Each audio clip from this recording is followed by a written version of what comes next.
Hello everyone, আজকে এটা কী রান্না করেছি বলো তো? হ্যাঁ, ডালিয়ার খিচুড়ি করিনি, ডালিয়ার হলো পোলাও করেছি। তবে হ্যাঁ, রান্নাটা আজকে করিনি, করেছিলাম হনুমান জয়ন্তীতে। সেদিনকে একটু নিরামিষ খেয়েছি, তাই সারাদিন ভাতটাও খাইনি। কী খাবো করে খিচুড়ি তো রোজই খাই, তাই ভাবলাম একটু আজকে ডালিয়ার পোলাও করে নিই। সেই অনুযায়ী করলাম। তেল ফার্স্টে কড়াইয়ে সাদা তেল দিয়ে আর যে সবজিগুলো দেবো সেই সবজিগুলোকে একটু ভালো করে ভেজে নিয়েছি, আর কাজু কিশমিশটাও তার সাথে ভেজে নিয়েছি। হয়ে গেছে ভাজা আমার।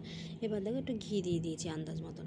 আর ডালিয়াটাকে যে ভেজেছিলাম, ভেজে সেটাকে ধুয়ে একটু ঝরা দিয়ে দিয়েছিলাম, দেখো শুকিয়ে গেছে একদম। এবার ওই ঘি আর তেলের মধ্যে ভালো করে ডালিয়াটাকে দিয়ে ভালো করে নাড়বো। নেড়ে এবার সবজিগুলোও সব দিয়ে দিলাম, সবজিগুলো দেওয়ার পরে ভালো করে নেড়ে সবজি দিয়ে এবারে আন্দাজ মতন কিন্তু জল দিতে হবে। 1 কাপ জলে ডালিয়াতে কিন্তু 2 কাপ জল দিতে হয়। তো সে পাশের গ্যাসে আমি ওটা গরম করে নুন দিয়ে ফুটিয়ে নিয়েছিলাম। এবার ভালো করে ভাজার পরে জলটা দিয়ে দিলাম, জল দিয়ে কিছুক্ষণ ঢাকা দিয়ে দেবো। আর একটু নামানোর আগে একটু মিষ্টি আর একটু ঘি দিয়ে দেবো। আর দেখতে পাচ্ছ একটু কেমন নরম নরম হয়েছে ঠিকই, কিন্তু এটা ঠান্ডা হয়ে যাচ্ছে যখন, তখন কিন্তু একদম ঠান্ডা হলেই কিন্তু জিনিসটা একদম ঝরঝরে হয়ে যাবে, পুরো পোলাওয়ের মতন।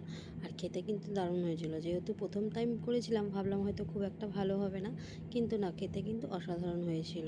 নতুন নতুন জিনিস তো আমাদের এমনি ভালো লাগে খেতে। আর দেখো এবার ঠান্ডা হয়ে গেছে, কি সুন্দর ঝরঝরেও হয়ে গেছে। আর এই দেখো, এটা আমার টিফিনে ছিল বেগুন ভাজা, কুমড়ো আলুর তরকারি, আর এটা